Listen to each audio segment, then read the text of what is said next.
Hello and welcome back to this episode of the Engage 8 podcast. I am Josh with my co-host Mike. Today we have a ton to cover with the trade deadline in the NFL, as well as the overtime Monday Night Football game from last night we will discuss, and we will preview week 10 of the NFL season. But before we get to any of that, we have to recap this past week in college football. So Mike, do you want to start us off there? Yes, I'll start us off there. Couple big games. We'll start with Oregon versus Michigan. Michigan continues to struggle. Their offense just doesn't have it, but Oregon continues to look like the best team in the country. They're number one for a reason. Good game here from Dylan Gabriel, threw for almost 300 yards. Great game on the ground from Jordan James. Oregon just continues to dominate games and win. They have a pretty easy schedule from here on out, up until the Big Ten championship. So good win for them. Big game of the week, number three, Penn State versus number four, Ohio State for the Big Ten. Both teams really needed to win this one. Both coaches, James Franklin and Ryan Day, have struggled to win the big games, especially against top five teams. Ryan Day finds a way to squeak this win out. Ohio State got down 10-0 early, but they stayed confident. They came back and win. They relied on their defense. Their defense played phenomenal. Drew Aller only throws for 146 yards, no touchdowns and a pick. He was not great in this game. Hasn't really shown up for those big games, and that kind of continues here. They didn't run the ball great overall. They had a couple big runs, but just not enough for Penn State. A really disappointing loss at home. A game that a win would have been huge for the program. Pretty much would have got them a Big Ten championship appearance, except for Indiana's also playing great, but it would have boosted their odds a lot. Now there's only three kind of teams fighting for that spot with Ohio State, Indiana, and obviously Oregon. Next game, Florida, Georgia. Florida had a great start to this game. They were looking very good. They were ahead, and then unfortunately, DJ Lagway got hurt and missed the rest of the game. He got carted off. Very unfortunate for this Florida team, who is now down their top two quarterbacks. And after that moment, their offense really couldn't move the ball. Carson Beck again struggles with the turnovers, throws three picks in this one, but they were able to get the ball going on the ground, 146 yards on the ground, and he was able to do just enough to kind of pull away from this Florida team. It was a close game, but just Florida losing that many quarterbacks, it's kind of tough to stay strong. I missed a Big Ten game here, Minnesota, Illinois. Illinois has been won some big games, struggled in games, and this is one of those games, and they lose a game that they should have won. They fall to 6-3, probably out of the top 25. I haven't seen that yet, but just disappointing game offensively. They ran the ball not great. Just couldn't move the ball enough against this Minnesota team. Minnesota was able to row the boats, go into Champaign, and steal a big win. Both teams are now 6-3. So good win for Minnesota. They're a little better than expected, but if you're Illinois, this was a really disappointing loss after a huge win versus Michigan. Next game here, back to the SEC. Texas A&M, which was coming off of a huge victory the week prior against LSU, 38-23, go into this game against South Carolina, and South Carolina just punched them in the mouth, beats them 44-20. Lenore Sellers was great in this game, threw for 244 yards, two touchdowns, and no picks. Raheem Sanders on the ground was great, and Sellers as well on the ground is great. He's real dual threat quarterback, runs for over 100 yards and adds a touchdown there. He was great, and a huge win for the South Carolina team that tends to do this against teams that are contending for a playoff spot. Marcel Reed couldn't recreate the magic he had last week, and just really unfortunate for Texas A&M, a team that had been trending upwards in recent weeks, trying to fight for a playoff spot now. They made their path a little bit harder. Next game, ACC battle between Pitt and SMU. We talked about how great Pitt looked a week before. Looked phenomenal, got a huge win against Syracuse. They go into this game with a backup quarterback and were just unable to have their offense look as good as it had been, and SMU's offense was just phenomenal. Kevin Jennings threw for over 300 yards, two touchdowns, no picks. Brashard Smith on the ground ran for 161 yards. Their offense is electric, and they've really kind of came in and just looked like one of the better ACC teams and really taken it by storm. Just a great job by that SMU team, and really, really disappointing loss for Pitt. And last game I'll talk about here, Kansas State and Houston. We've talked about how good Kansas State has been all year. Avery Johnson, their offense has been good. They've beaten a lot of good teams, but this is their second loss now. one that you really wanted. The first loss was to BYU, which is understandable. BYU is a phenomenal team, but this one is a little less understandable. A game you kind of had to win against Houston. You have a decently easy schedule going into their final game against Iowa State. I was expecting that game to be a game for whoever wins probably makes the championship there, but both teams suffer an unfortunate loss this week. And I'll go to Iowa State then now. They played Texas Tech, and they were upset by Texas Tech as well. So a couple of the top Big 12 teams fall to some of the lower teams. Texas Tech is a great team, but this is a game Iowa State should have won and didn't, especially at home as well. Game they needed, just a bad loss. Yeah, I'll pick up right where you left off with the Big 12 here. This Texas Tech team, like you said, is a good team. They're an offensive juggernaut. They're not known to really be good defensively. They've let a ton of teams score a ton of points on them. And then you have Iowa State, who's kind of the flip side. They don't score a ton of points, but they're a great defensive team. It's interesting to see what this matchup would turn into. You're in Iowa State, and Texas Tech goes and gets a gutsy win in this one, outscoring them in the second half 13-9. That was a huge win for them. That puts Texas Tech at 4-2 in the conference, so they're still a ways away from contending for that. And Iowa State, luckily for them, they get that loss from K-State, which is a huge loss for Iowa State to be able to remain at the top of the Big 12 right behind BYU, who's still undefeated at 5-0 in conference, 8-0 overall. And then they're tied now with Colorado at 4-1. I'm not sure if they play Colorado this year or if they had. They do not and they have not. So it'll be interesting to see how that plays out there. And K-State, just disappointing loss. This loss is significantly worse than the Iowa State loss, in my opinion. Houston is not a good team. They've had games where they struggle to put up any points on the board. And then you get a team like K-State, a team that we really have raved about over the past a few weeks here now, even with that loss that they had earlier on to BYU. They're up 19-10 going into the fourth quarter, and they give up 14 points. They don't score a single point in the fourth quarter, and that was kind of the theme this week for the Big 12. Some other games here. We talked about SMU a bit last week and about how they are a team that, if you take out Miami and Clemson, who are the juggernauts there, they are right there. They're 8-1 overall. They move up to 5-0 in conference now. They are one of two teams with Miami who is undefeated in conference play, and their one loss is also BYU in a close 18-15 game, a game that with two offensive teams that ended up being a super low scoring game. But SMU is a team that can score with anybody. I think it would be very interesting to see them play in the championship against Miami. Those are two high scoring offenses. That would be a great game. And with Clemson losing this week to Louisville, who is a team that was going to be an ACC contender earlier on in the season, now they have a couple losses in the ACC and they still go and beat Clemson in Clemson. That was a huge game to open it up here. And now it's Miami undefeated 9-0, 5-0 in conference, and then SMU 8-1 and 5-0. And SMU's remaining schedule: Boston College, UVA, and Cal. That's three wins there in my eyes. I don't see, maybe they lose to BC. They're scrappy at times, but I see SMU going undefeated here in the ACC, and I think they end the season playing Miami. And that this win for SMU over Pitt just makes that loss for Clemson so much more detrimental. They're kind of getting themselves out of contention to play in that game, in the ACC title game, which definitely hurts their contention for the playoff. But moving to the SEC here, you see Texas A&M and Tennessee. I know A&M was on the road, but those two teams had very similar games this week. You're playing against a scrappy defensive team that isn't great, isn't going to make the playoff. Kentucky for Tennessee and South Carolina for A&M. Tennessee, though, they take care of business. They beat Kentucky, and A&M, they get shut out in the second half against South Carolina for their first SEC loss of the season, which is going to prove to be a pretty tough loss for them. But luckily, there are no teams now that are undefeated in conference play in the SEC. A&M was the last one.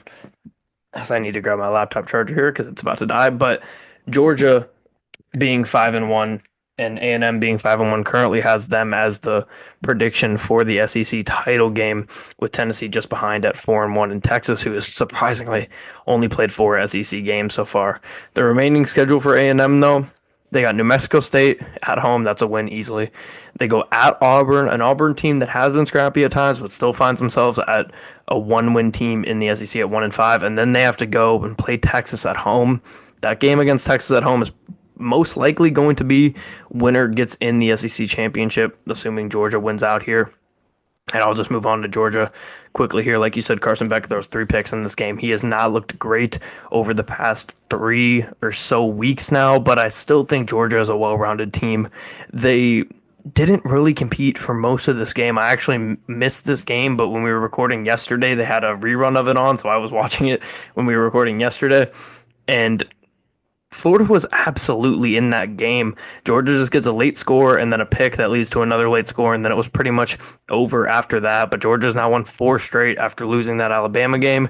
They have a tough schedule coming up, though. They have to go into Ole Miss, a team that is has their backs against the wall right now and has to win out, as we know. Then they have Tennessee, and then they have easy games against Massachusetts and Georgia Tech. They should win those, but those next 2 games for them are going to loom large. Now moving on to the final Big Four conference here with the Big Ten, Ohio State winning in Penn State. They just own Penn State at this point. They beat them every year. They're up 20. They win this one 20-13, holding Penn State just 3 points in the second half. Penn State is a comeback win against USC away from being a two-loss team in the Big Ten and maybe out of the playoff, but instead they find themselves at 7-1 and 4-1 in conference, good enough for third place in the Big Ten, but they're going to need some help down the stretch here. They have a very cupcake schedule to end the season. Washington at Purdue, at Minnesota, Maryland. Minnesota and Washington may be scrappy games, probably both wins for them though. Regardless, I think they win out here. I think they find themselves at 8-1 in the Big Ten when it's all said and done. But when you're looking at the teams they're competing with here, they're competing with Indiana, they're competing with Oregon.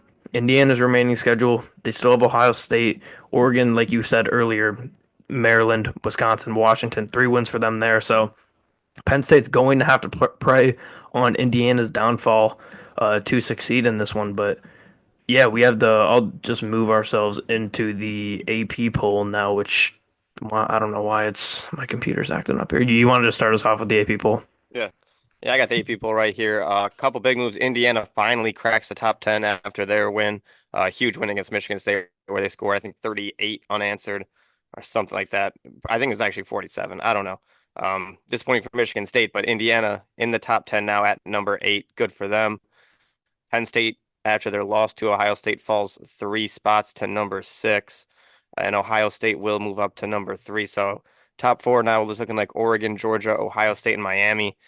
I expect that to probably be the top 4 of the college football playoff. We are recording just before the college football playoff is announced in a couple of hours. So that'll come out by the time this episode drops.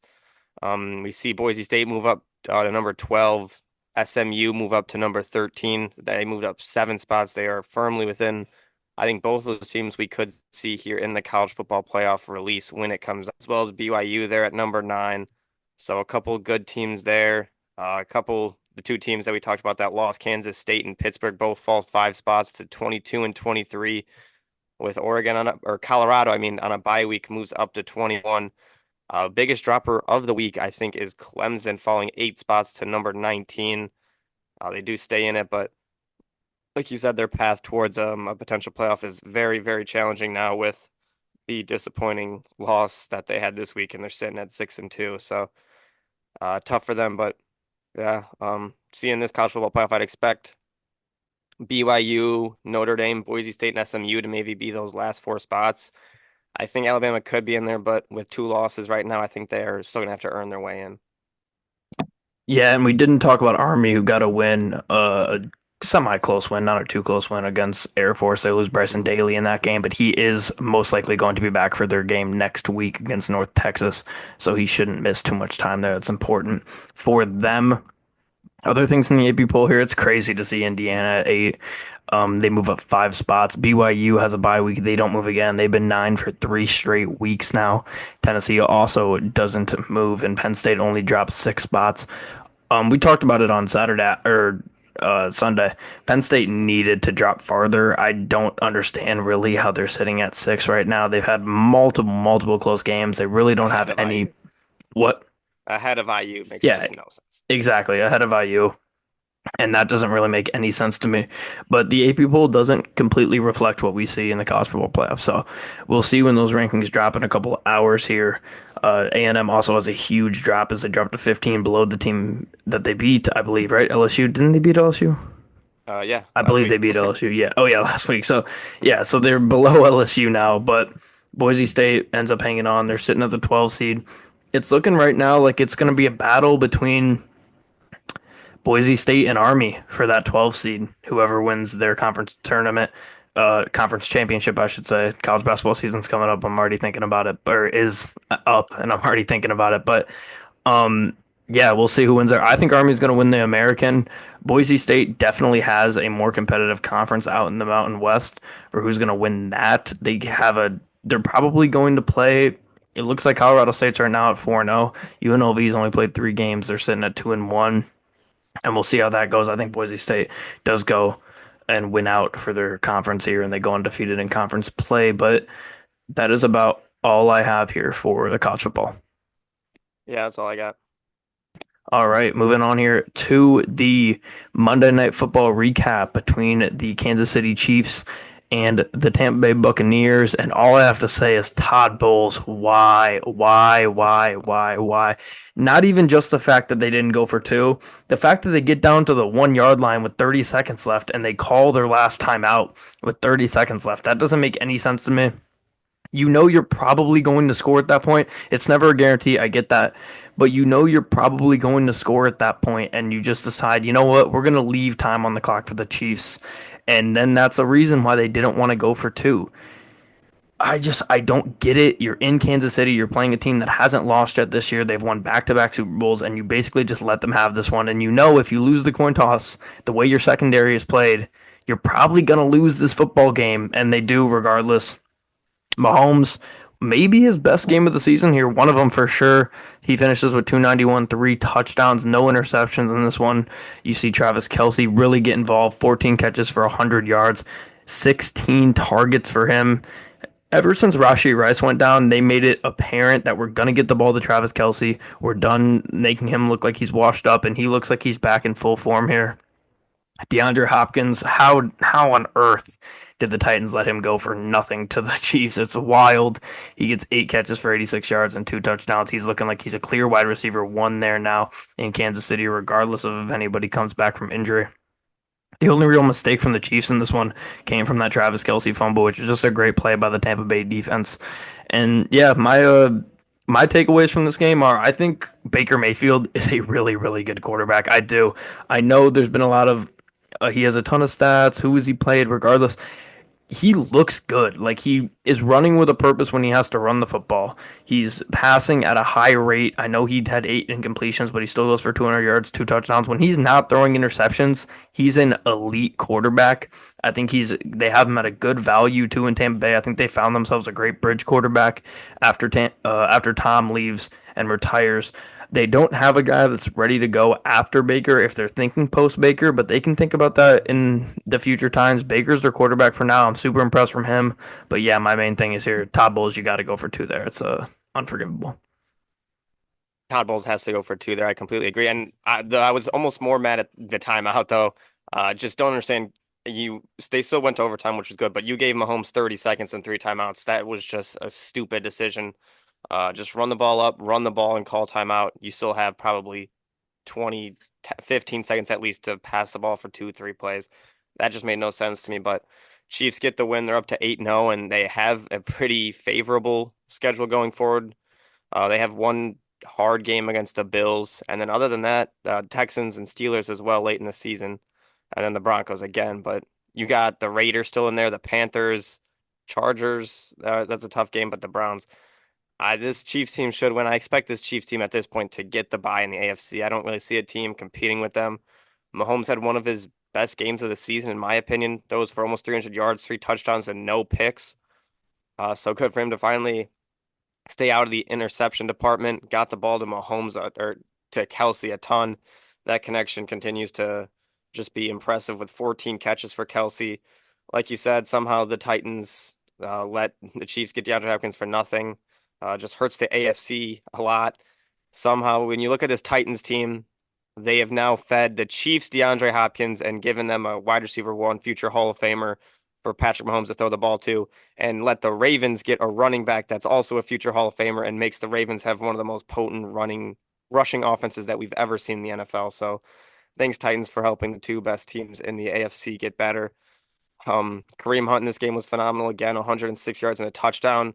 Pacheco could be close to returning, so it'll be interesting to see how they do that dynamic with Kareem Hunt been playing great football and then Pacheco being your guy for the future, and he's been great as well. Baker Mayfield was good in this one. Like you said, I think he's a phenomenal quarterback. I think they could have him for another 4 or 5 plus years. He's just been very, very good for them. Didn't really have much of a run game in this one. They only got 95 yards on the ground, and he was 20 of them.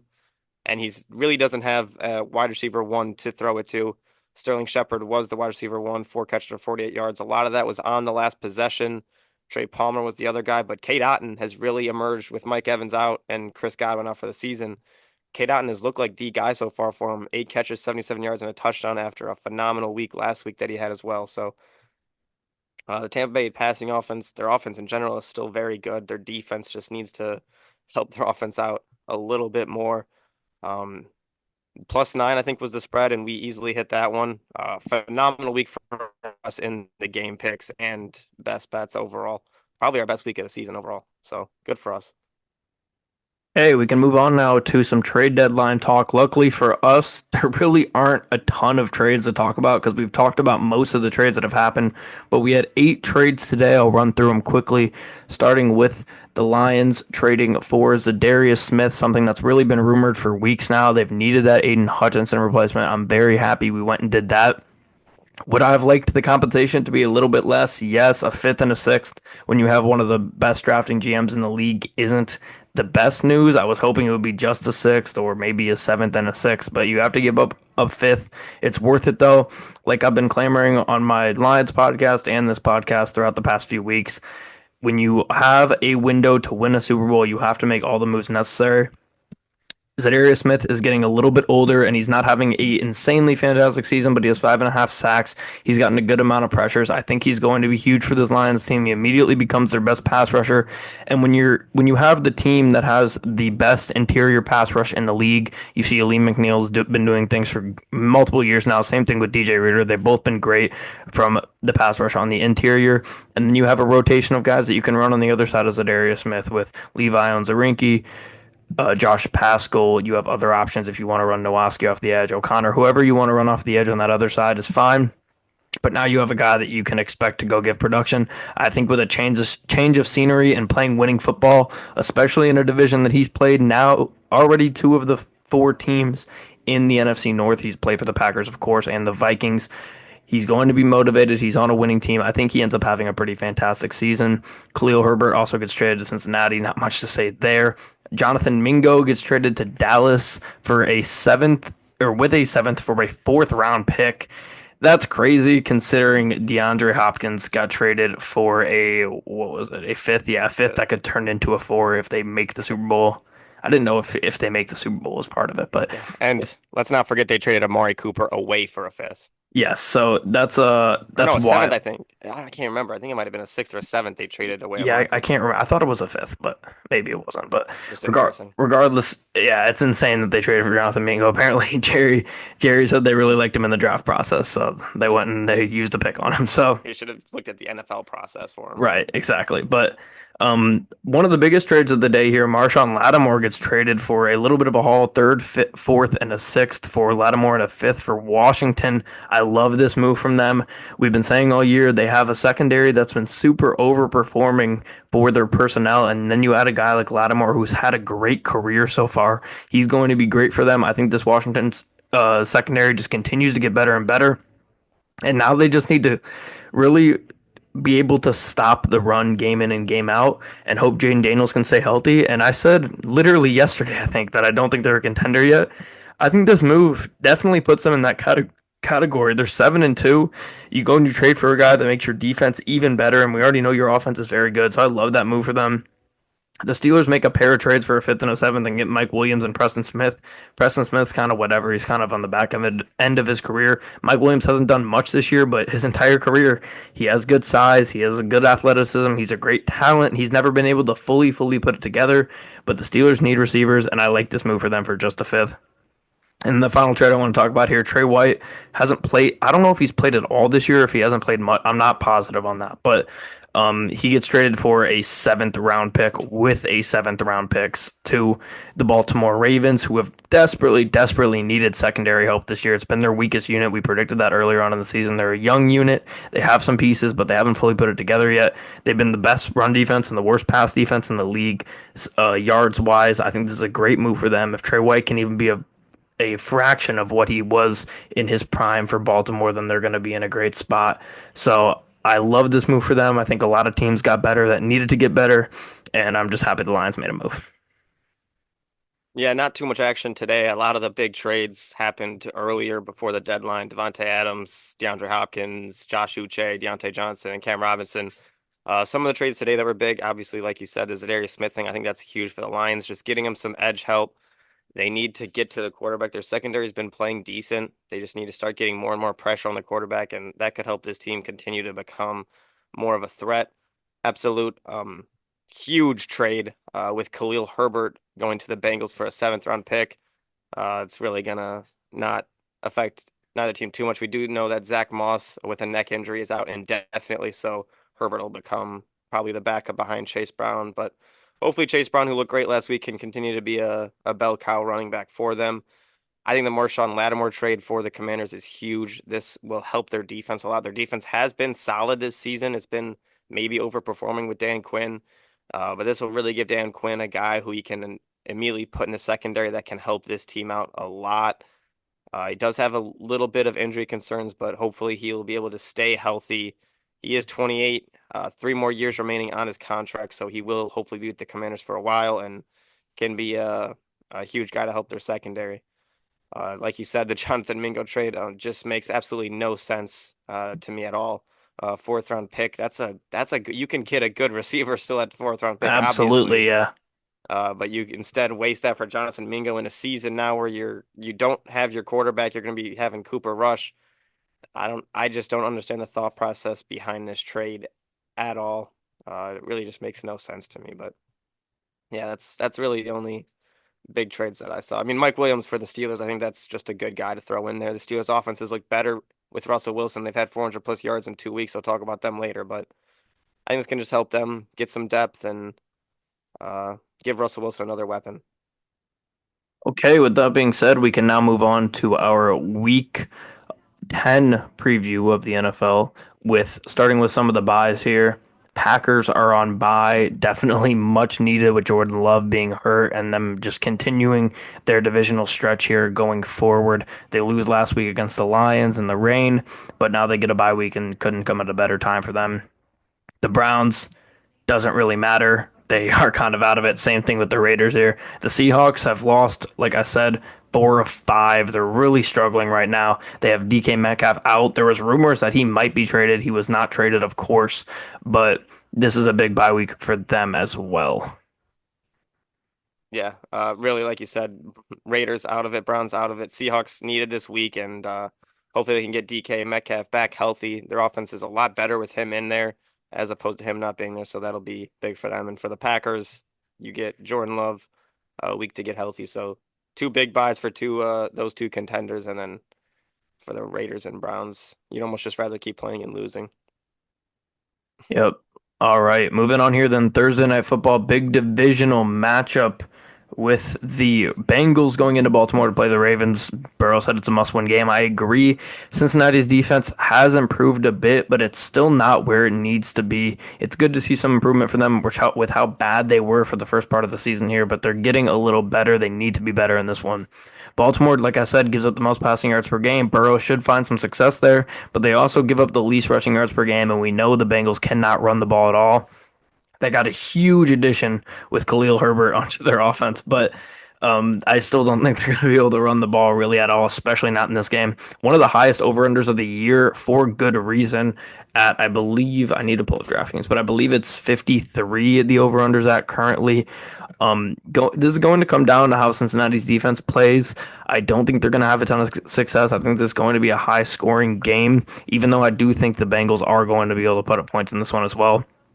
I do think the Ravens win this game, but it is a damn near must win for Cincinnati, and it's a prime time divisional game. I expect it to be close regardless. I'm gonna take the Bengals at +6 in this one. Wow, it's rare that we go together on Thursday night games. I think it didn't work out for us last time we did. Bengals played their best team game last week. Their offense looked pretty good. Their defense looked good as well. This is a team that sees Lamar Jackson at least twice a year. They know how he plays. We see like last week, Lamar played a team like the Broncos who doesn't see Lamar Jackson every year. He tends to dominate those teams, but he has struggled with some divisional opponents. So the Bengals know what it takes to slow down Lamar Jackson. They've seen it before. That does give them a little bit of an advantage just in that aspect. Last time these two teams played, Joe Burrow was phenomenal. He threw for 5 touchdowns last week. I think he threw for 5 touchdowns in that game against the Ravens. We're looking at a game between the two quarterbacks that have thrown for 5 touchdown passes this year, Lamar and Joe Burrow. Lamar has thrown for 5 touchdown passes twice. Uh, Joe Burrow has twice, and Lamar did last week. Ravens got two of the best players in the football so far this season, two MVP candidates with Lamar and Derrick Henry. They've won 6 of their last 7 games with Lamar Jackson playing phenomenal. Had another perfect passer rating last week, thrown for over 275 yards in 5 straight games. I think he continues that. I think he throws for at least 275 plus yards. The last time these two teams played, Derrick Henry only had 30 yards in the first 3 quarters. It was the fourth quarter that the Ravens really got their offense going and put up a lot of points, came back and kind of stole the win from the Bengals. I think the Bengals, this is a must win for them. They have to win this game. They know it. And I think they're going to at least keep it close. And I still think the Ravens are going to find a way to win this game, but I think 6 points is a huge spread. I agree. So I'm going to go with Bengals +6 as well. Okay, moving on here to Giants at Panthers. The Panthers still sit as big underdogs despite getting a win last week against the Saints. The Panthers got in some sort of offensive rhythm last week, but I think the Giants' defense is tough, and I think they're definitely going to be able to stifle that Bryce Young hype a little bit. I think their pass rush should be all over Bryce Young with this weak O line. The Panthers' defense looked okay last week, but they are in general just horrible. I think that just said a lot about how much the Saints' offense is struggling right now. I think the Giants offense actually could find some success in this one. We've seen games where the Giants play against a bad defense and they've been successful. We've also seen games where they play against a bad defense and be unsuccessful, but I'm going to bet on them being more successful this week. Carolina has the worst run defense in football, so the Giants may be able to find some rushing success that they had early on and be able to make this game a lot quicker. I don't love the Giants at 5 point favorites here, and I'm actually kind of considering switching, but I'm gonna go with my gut. I'm gonna rock with the Giants -5. Yeah, I pretty much feel the exact same way as you do in this game. Bryce Young had maybe the best game of his career last week. He looked more confident, got that win, but he's going now against a defense that gets to the quarterback. The Giants will put him under a lot of pressure with their pass rush of Dexter Lawrence, Brian Burns, and Kayvon Thibodeau. And then the Panthers defense has just not been good at all. Even last week, they were able to slow down the Saints from scoring, but they still gave up a lot of yards. I think that's just going to continue. I think this Giants team with Daniel Jones played good last week. He's been solid away from home. He threw for 2 touchdowns, no picks, 174 yards, had a good completion percentage. Tyrone Tracy has been a solid running back for him. I think he could have a big game. We saw Kamara have a huge game last week against this Panthers defense. I just think the Giants kind of match up very well in this game. They're going to be able to score against this weaker defense, and they have a very good pass rush that will have Bryce Young confused. Maybe not confused, but just under pressure. And I think that's going to lead to him potentially turning the ball over and maybe looking how he did early in the season. I hope Bryce Young has a good game, but I'm also at Giants -5.5 for this one. Oh, it's 5.5 now. Ugh, I don't love that, but Yeah. um, I guess 5.5. Yeah, but we'll move on now to your Colts playing at home versus the Buffalo Bills. I expected this to maybe be a little bit of a bigger spread than just 4, but it seems like Vegas is respecting this Colts defense that's had a much better second half of what we've seen so far. Colts pass rush has helped them greatly over the past few weeks, and they've been able to get to the quarterback, especially with Defoe back. But the Bills' line has really had a great year. Josh Allen has not been under a ton of pressure. He hasn't taken a ton of sacks, and that's been a pretty impressive unit, in my opinion. Despite ranking towards the bottom of the league in pass and rush yards per game, the Colts have improved over the last 3 games in both of those categories. I think they'll continue to improve. The Colts offense has been the second worst in passing yards per game. That's definitely an area that you can exploit the Bills in. They're not a phenomenal pass defense. You can pass on them if you're a good enough passing team. Will Joe Flacco and the Colts be able to do that, though? I do not know. Bills offense is just on a heater. Their third best passing offense in the past 3 games for them. I like the Colts competing in these home games, but I think this is a good matchup for the Bills here, so I'm going to take Buffalo -4. Yeah, this is a interesting one. Josh Allen's been great this season. He's a top 3 to 5 MVP candidate. 17 touchdowns, only 2 interceptions. He's been phenomenal. Last time these two teams played was a couple years ago. Jonathan Taylor had a huge game with 5 touchdowns. Phillip Rivers looked good. Um, but that's a long time ago. This Colts team is completely different. Without Anthony Richardson at quarterback, this Colts rush offense has been way worse than he has been when he's on the field. They're around 3 yards per carry with Joe Flacco as quarterback. With Anthony Richardson, they were around 5.5 yards per carry. Just a completely different rush offense. I think Jonathan Taylor might struggle in this game. Bills have been hot, won 5 straight. I think that their defense is going to be able to slow down this Colts offense. We saw last week Joe Flacco did not look good. Um, if Josh Allen can continue to play how he has, not turn the ball over, he's been very good in this Bills team should be a very good team in the red zone with him as a rushing threat. The Colts defense kind of relies on turnovers specifically and then stopping you in the red zone and holding you to a field goal. So if they can just get score in the red zone, I think this Bills team should win this game pretty easily. For the Colts, I mean, the offense looked the worst as it has all season last week with Joe Flacco under center. He's now been the quarterback for 2 of the 3 worst offensive games of the season. So I don't understand how they could possibly think that he is the better option for this offense, but they're going to continue to ride with him. If this Colts offense doesn't score early, doesn't have a good first half, the Boo Birds will be out in full force. They probably will be out before the game even begins. So maybe that'll hurt them a little bit. They didn't make a move at the deadline. Shocker. Chris Ballard despises making trades during the season. This is 7 out of 8 years that he hasn't, with the one big trade being Naeem Hines for Zach Moss. So this Colts team right now, they just don't have the juice. There's really no direction for the team. They know that they're not Super Bowl contenders. At least I'd expect them to think they're not Super Bowl contenders with how they looked last week offensively. I'm kind of just hoping that Anthony Richardson is learning something on the bench, whether it's something in his preparation. They said that they were no matter what not going to trade him, that he's untouchable. So they still believe he is the future. It's a very confusing path to take for him in terms of his development because he needs to take snaps. He needs to be quarterback. Joe Flacco was in college at the age of 22 and had over, I had the stat on my phone, had more snaps in college than Anthony Richardson has had total in his entire career as a quarterback. So you have to have him play. Colts did lose Ryan Kelly to IR this week, so Tanner Bortolini will be back, and now they have 3 rookies on that offensive line with Bortolini at center, Dalton Tucker at right guard, and Matt Gonsalves at left tackle. If Bernard Raymond's not able to go, hopefully they have him back for this game. Just don't know what to expect from this offense. And with that being said, I kind of can't bet on them, so I'm going to go Bills -4.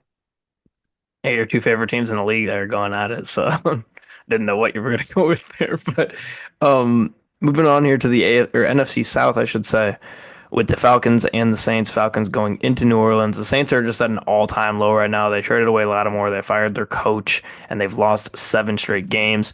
The Falcons are surging, and they have a cupcake schedule going forward. We talked about that on the last pod. And I think they're going to continue to beat those teams they're supposed to beat.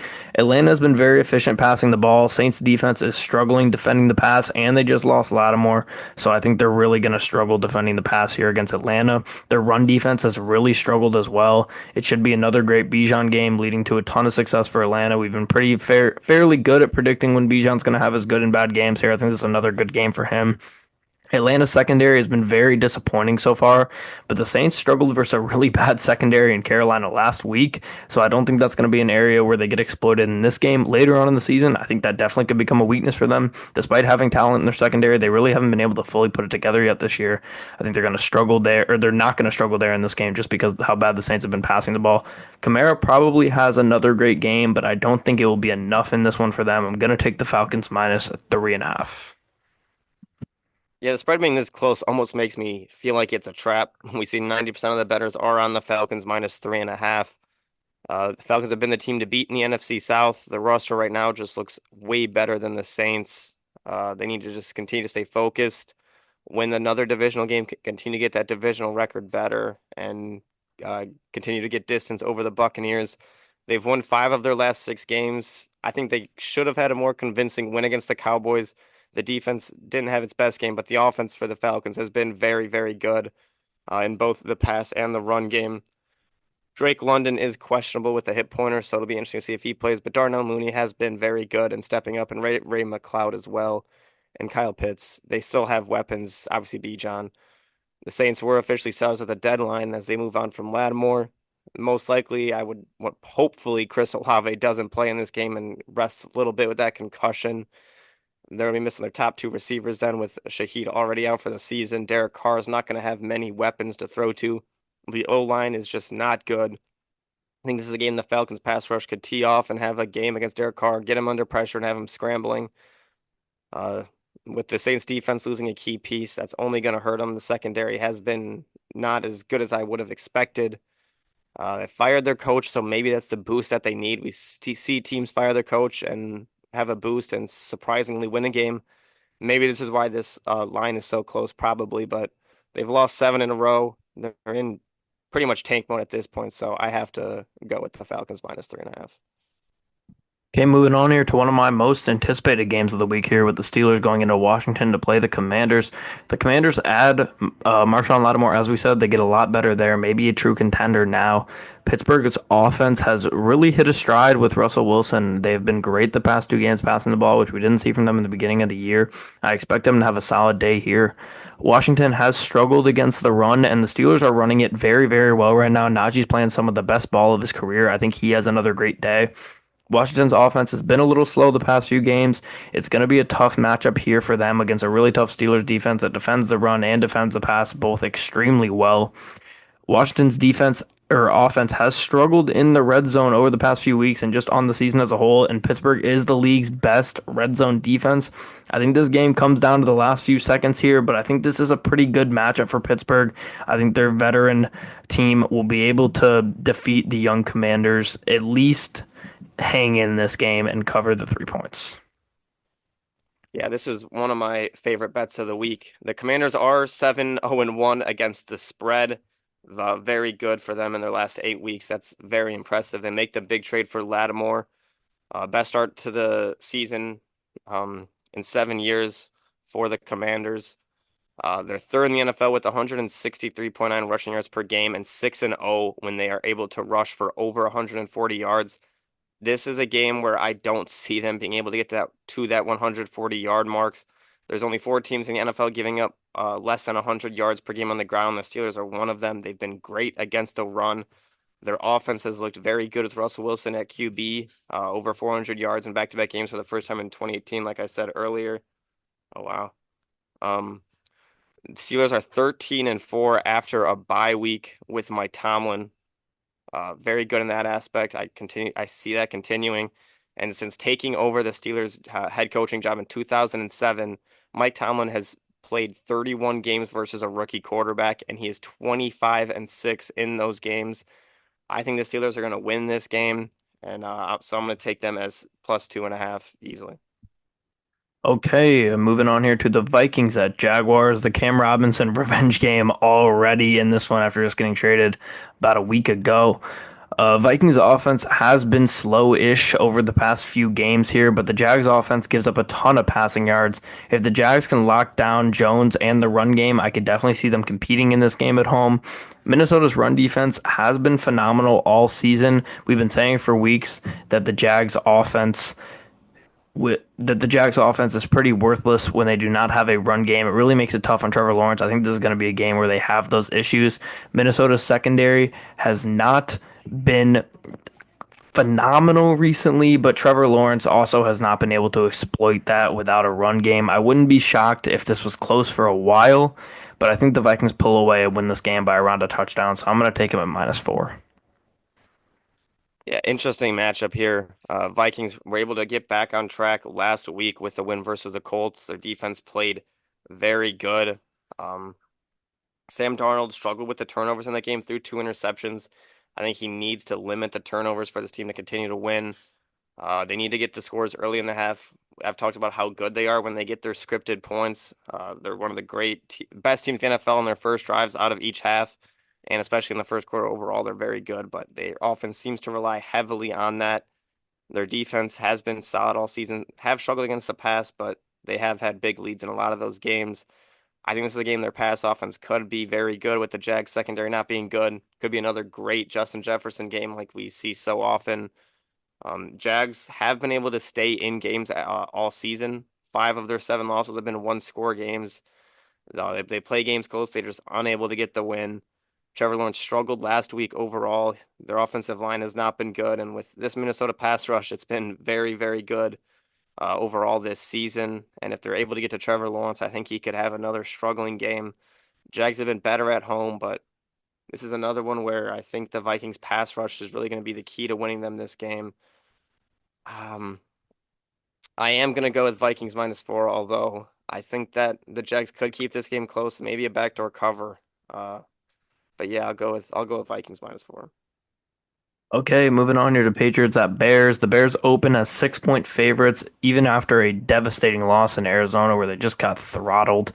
New England's pass defense has been a lot better recently, but their run defense is still struggling as it has all year. If the Bears can run the ball a lot better, I think they're going to have a lot more success in Caleb Williams' dropbacks. He won't get sacked as much. They won't force as many pass rushes, and they won't be as locked up in the secondary as they have been over the past few weeks. New England has had a god awful pass rush, so the Bears O line shouldn't be as bad as it's been. The Bears' best offensive games will come when they play against teams that don't have great pass rushes, are not great against the pass. Those will be games that they definitely win. I think this is one of the best matchups for the Bears out of any team in the NFL, but there's too many offensive line and defensive injuries to make me not take the points here for the Bears. So I'm going to take the Patriots +6. I think the Bears are too beat up. I think the Patriots are going to find a way with Drake May to compete in this game. Yeah, Patriots are coming off of a good game for them. They didn't get the win, but their young quarterback had made some big plays, kept the game close. Their offense will probably struggle against the Bears defense that has looked good at a lot of points in the season, but also has been very disappointing in some aspects, like giving up a Hail Mary or a 50-plus yard rushing touchdown in the first half. I expect this game to be kind of low scoring, but I just think the Bears offense will be able to do more than this Patriots team. At least I hope their offense looks better. Basically a must win for the Bears looking at their schedule for the rest of the season. They have to win this game. A loss here could put them in the dead teams list. And Matt Eberflus would pretty much have to be fired if they were to lose this game. Bears are undefeated at home, winless on the road. I think that's going to continue. I think the Bears win this game. I just think their defense needs to show up. Last 2 weeks has been very disappointing with how they've lost. I think their defense is going to have a big game, and I think the Bears win this, and I will take Bears -6. But they just have to actually prove something. In the last couple weeks, it's been embarrassing. Okay, moving on here to the Broncos at Chiefs. Chiefs are monster favorites again, despite almost never really being dominant in their games. They're 4-3-1 against the spread, although they are 8-0. Denver's pass defense has been very good, but their offense is really in trouble. They struggled a lot last week. They're probably not going to have much of a run game, if at all, here. I think we see similar offensive production to last week. And when you have a rookie quarterback with no run game, we know how that looks. While they may not pass the ball well, I think the Chiefs will have a ton of success in the run game here. Denver's red zone defense has been pretty solid. I think they can definitely contain Mahomes to an extent. Their pass rush has been a strength as well, but the O-line for Kansas City has played so great all year. This is one of the most torn I am of any game this week on the spread, but I'm going to take Kansas City -8. I think they end up covering in this one. Yeah, this I'm also back and forth on this one. The Broncos are successful, like you said, against a team that they can run against. Chiefs have the third best run defense in the NFL. They're going to have to rely on Bo Nix to make plays for them, and he has been good, but part of that has been because that run game has been helping him a lot when it's successful. I don't think the Broncos will be able to move the ball too much in this game, especially early. And the Chiefs are the Chiefs, so I think they find a way. I think the Chiefs win this game. Uh, they're they're 8-0 now. They still have a pretty favorable schedule, like I said earlier. They've had the Broncos number for a long time. I remember last year, I don't think Mahomes had lost to the Broncos, and then he finally lost. They've won in the last 10. The Chiefs are 9-1 versus the Broncos. Broncos have won the most recent one. I think Mahomes is going to remember that, be a little bit pissed off, and go out there with a vengeance. Their offense looked great last week with Kareem Hunt ran the ball good, DeAndre Hopkins, Travis Kelce. It's another home game for the Chiefs, so I think the Chiefs get it done. I'm going to take Chiefs -8 as well. Okay, moving on here to 49ers at Buccaneers. I give Baker and the Bucs so much credit as I did when we talked about this team earlier on here in the pod. They're playing really good ball, especially given the circumstances with all their injuries. 49ers are coming off a bye week. They're 4-1 in the last 5 years coming off a bye. Shanahan's been pretty good at that. Might get Mike Evans back this week, might get Christian McCaffrey back this week. We don't know about either of those. San Francisco's run defense has been a strength for them, but they do give up some passing yards. Their secondary hasn't been fantastic. Baker's been so efficient. I think he's going to have success scoring in this one, especially at home. Similar matchup for them as I think the Chiefs are a team you're not going to be able to run it a ton against, a team that's pretty solid offensively, and a team you're going to be able to find some success through the air with. So I think they compete again in this one. Tampa Bay has had one of the best red zone offenses in football, and San Francisco's really struggled defensively down there in the red zone. It's a home game. San Francisco hasn't played great, and they're 5.5 point favorites on the road. So I'm going to take the Buccaneers plus 5.5. This is another one that I'm torn on. Both offenses have been very good, top 10 in both passing and rushing. It's kind of a must-win game for both teams. 49ers have had a disappointing season to their standards. The Buccaneers are just trying to stay within reach of the Falcons, or at least in reach of a wild card spot. There's difference between these two teams that the Buccaneers have not been able to stop the pass, where the 49ers have been able, at least in the middle of the pack, of stopping a pass.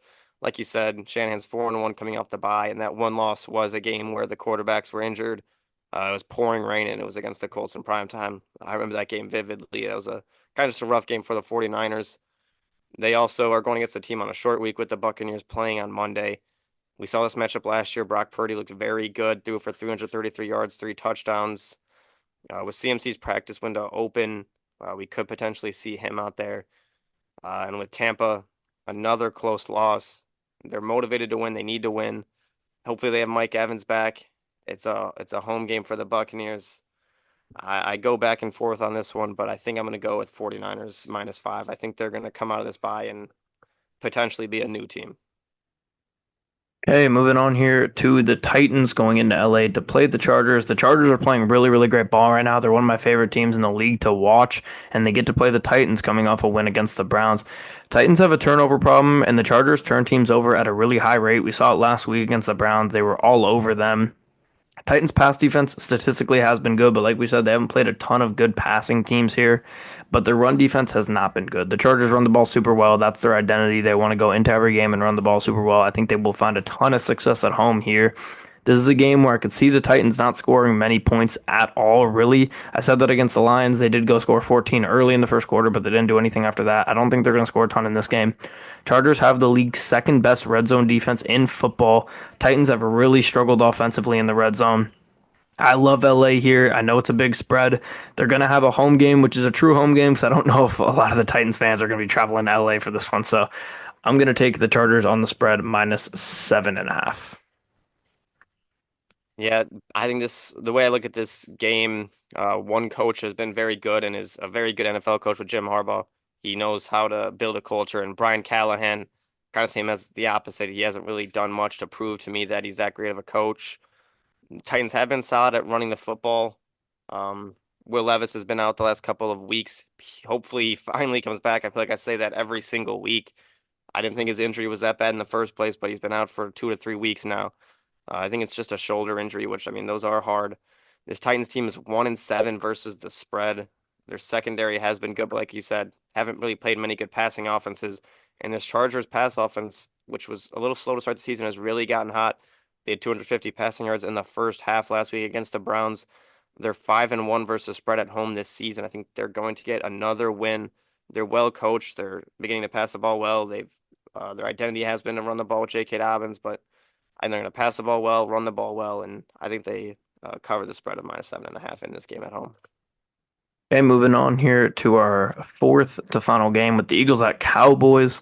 The Eagles are massive favorites against Cooper Rush and company with Dak going on IR this week. Philly has been better in the passing game recently, but AJ Brown's banged up. We don't know if he's going to play in this game. He may not. The Cowboys have been brutal at stopping the run this year. I think this is going to be a huge game for Saquon. I think he's going to go off, especially for fantasy. I do think, though, we see Cooper Rush have some success with no tape on him. We've seen it year in and year out. These backup quarterbacks come in, they look a lot better than you expect with no tape. But I don't know how much success he's going to have. Eagles are a secondary you can pass the ball against, so Cooper Rush does have a beneficial matchup in his first game, and he gets to be at home. I'm very torn on this one because it's a road divisional game where the road team is a 7-point favorite. So I'm actually going to take Cooper Rush and the Cowboys to cover those 7 points against the Eagles. Yeah, the Cowboys have been one of the most disappointing teams so far this season. Their offense just hasn't been great overall running the ball. They might not have CeeDee Lamb for this game. They will not have Dak Prescott, so that is something that's going to be very tough. We saw Kellen Moore, former offensive coordinator for the Cowboys, is now the offensive coordinator for the Eagles. Dallas let Kellen Moore go after 4 seasons. 3 of those seasons, the Cowboys were a top 10 offense, um, one of the better offenses in the NFL. The reasoning for Mike McCarthy letting Kellen Moore go was because Kellen Moore wants to light the scoreboard up, and Mike McCarthy wants to run the damn ball. Might be the most ironic thing that Mike McCarthy has said. He said a lot of bad things. That's definitely one of them because this Cowboys team is one of the worst rushing teams I feel like I've ever seen. They can't run the football at all. They weren't unable to do it last year in Mike McCarthy's first season as head coach. So just really makes no sense. I don't expect this Dallas team to be able to move the ball. They do have Mingo now, Jonathan Mingo now, which could be huge for their offense with CeeDee Lamb out. He could be wide receiver one, maybe the best receiver in football, considering they gave up a fourth round pick for him. Um, I don't see this Cowboys offense being able to move the ball without being able to run. I don't think Cooper Rush is going to be able to make up for that without a run game at all. I think this Eagles offense is going to have a big game. They're averaging 377.1 yards per game right now. Saquon has been phenomenal. Hopefully, A.J. Brown and Devontae Smith is ready to go. And I think this could be rock bottom for the Cowboys here against one of their, if not their biggest rival. I think the Eagles blow them out. I'm taking Eagles -7. Okay, next game here. Jets at Cardinals. Very close line here at 1 point and very deservingly so. I would probably have this line at a 1 point spread as well. Jets pass defense definitely going to help them here. Their run defense hasn't been as good. And as we know, the Cardinals offense goes through their run game and as far as James Conner and company takes them. And I think they're going to have some success here, whether it's with Conner or DeMarcado, whoever it is. I think they're definitely going to have some success there. Arizona's run defense has been really, really good. It's going to be another bad game for the Jets running the ball. They haven't had success all year. It's been them, the Cowboys, the Bengals, the Raiders have all really struggled running the ball, and this is a matchup where it does not benefit them in that category whatsoever. Jets are going to need to pass the ball at a very high level to win this game, which is a lot expecting from a team that has not been that great at passing the ball really all year. Rodgers has been sacked a ton this year. Arizona has had a pretty struggling pass rush, but they may find some success in this game against an O-line that has really struggled to protect their passer all year. I'm gonna rock with the Cardinals as 1 point favorites in this one. Yeah, Cardinals 1 point favorites. They've turned it around, looking like a potential division winner, but at least a wild card threat. Like you said, their run defense has been good, and they are 3-0 when they're able to hold their opponent under 100 rushing yards, 2-4 when they are not. That's going to be key for this game. Jets haven't been able to run the ball great all season, but last week they did have their best game as an offense. I guess best half as an offense. They need to continue to build off of that. We saw them get the ball to Garrett Wilson a lot in the second half, get the ball to Devontae Adams a lot, and they looked like a completely different team. I think if they can get Breece Hall going and those two weapons, they can have a big game. I think this Jets team might be starting to maybe make a run. We know Rodgers likes to run the tables in the second half. Maybe we can see that happening. He is 1-0 with the Fountain of Youth, the cayenne pepper and water. I'm just gonna bet on the Jets continue to build off that performance. Somehow they were favorites against the Texans, and here they're underdogs against the Cardinals. So that's just funny to see. But I am gonna go with Jets +1. Okay, moving on here to Sunday Night Football with the Lions going into Houston to take on the Texans. Lions opened as 3-point favorites. It's moved to 3.5 now. Like I said, the Lions traded for Zadarius Smith today. It's going to be huge for their pass rush. Regardless of whether he plays or not in this game, the Texans O-line has really struggled, and the Lions are probably going to find some success in this game, especially interior.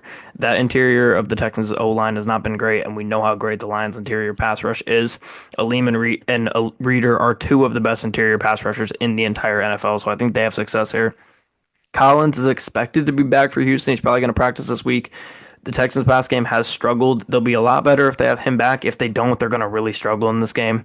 The best offense for Houston has come through Joe Mixon, but the Lions are a very, very tough team to run the ball against, so I don't think they're going to be able to really lean on that in this one.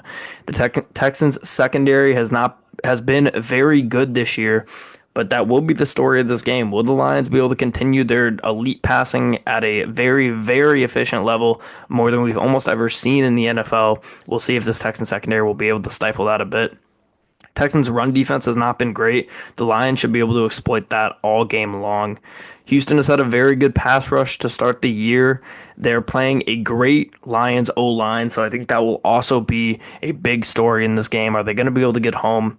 Houston has been pretty mid offensively in the red zone and third worst defensively in the red zone, so they've given up a lot of points when teams get down there. Lions have been elite on both ends of the ball when they get into that red area. That's a huge advantage for them. Houston has had 13 takeaways and 9 turnovers on the year, where the Lions have had 16 takeaways and just 5 turnovers. So the Lions take care of the ball a lot better. This is maybe going to be closer than previous Lions games, but I think they find a win here. The two main things are the Lions going to be able to pass against a secondary that's had a ton of success? And is Houston going to be able to run the ball against the Lions? And will they be able to get a pass rush? I don't think those things are all going to be true for Houston. I think the Lions win by around 7 to 10 points in this game. So I'm going to take the Lions minus 3.5.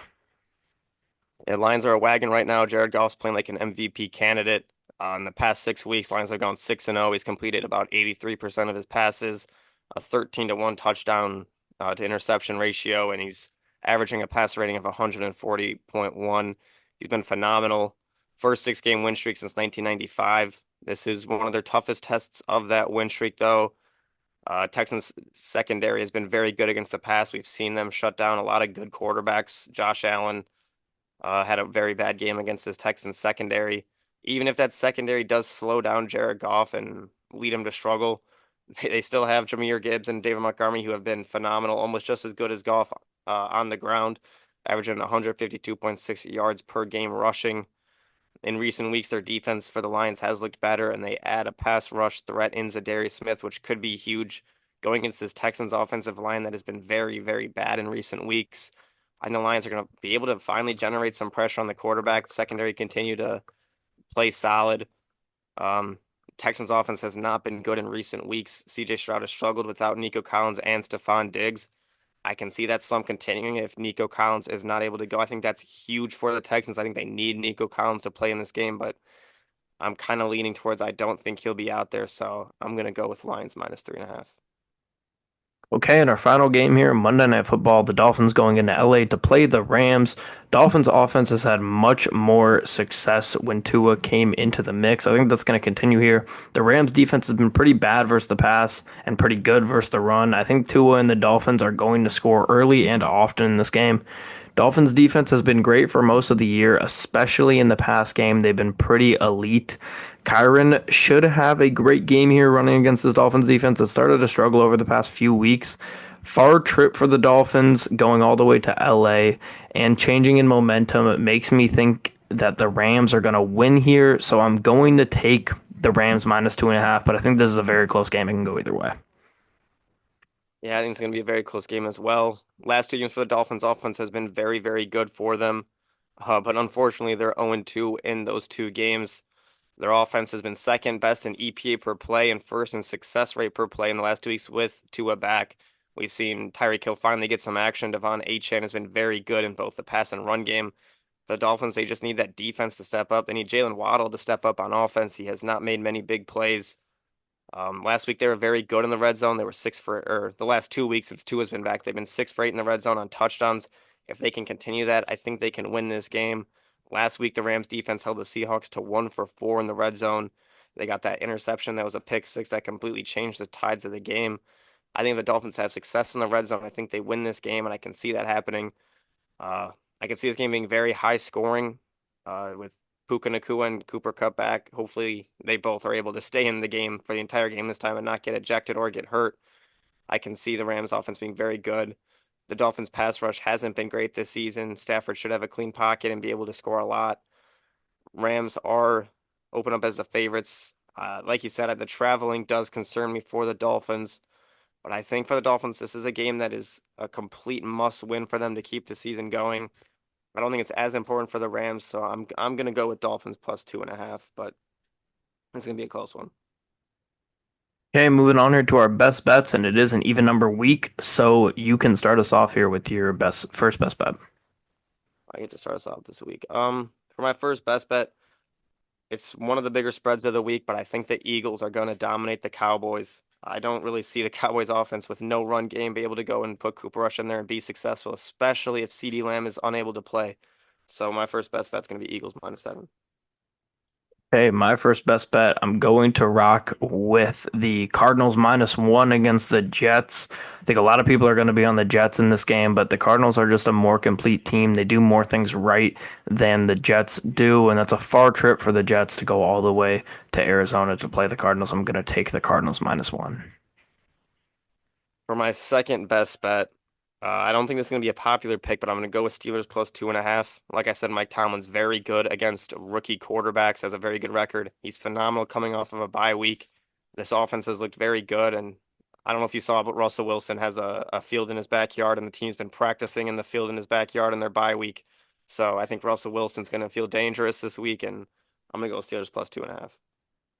Okay, for my second best bet, I mean, the Lions have just been a wagon on the football field and in the Vegas bets. I'm just going to rock with them -3.5 here. Like I said, I think they're going to win by about 7 to 10 points. I think they match up pretty well with the Texans, and the Texans are a team that's really been struggling. The Lions over the past 3 seasons or 2.5 seasons where they've been really dominant and they've won like 27 or 28 of 35, or I can't remember exactly what it is, but they've been great in prime time in that stretch. So I'm going to take the Lions here -3.5. Okay, for my third one, this is where I have two over-unders that I'm deciding between. Um, I'm gonna stick with the Commanders Steelers game. I'm gonna go with the under 45.5. I think it's kind of gonna be more of a defensive field goal game. I think the Steelers are gonna steal a win in a not as low-scoring game, but I don't think the Commanders offense is they've been limited to field goals recently. I think that might continue. So I'm gonna go Steelers Commanders under. I'm also going to take an under in one of the games I already took. I'm going to take the under in Jets Cardinals. It's at 46. I think both these teams can get into slumps where they don't score at all at times. And I think both of these defenses also have units where they've been able to stop people. I think the Cardinals win this game. I think they win it in something like 20-17, 20-13, somewhere in that range. So I'm going to take the under 46. And that will about do it for this episode of the Engage A podcast. We will be back on Tuesday to talk about all of these games up until Monday Night Football, and then we will be back a week from today to preview the next week of football, talk about this past week in college football, and discuss any news and notes between now and then.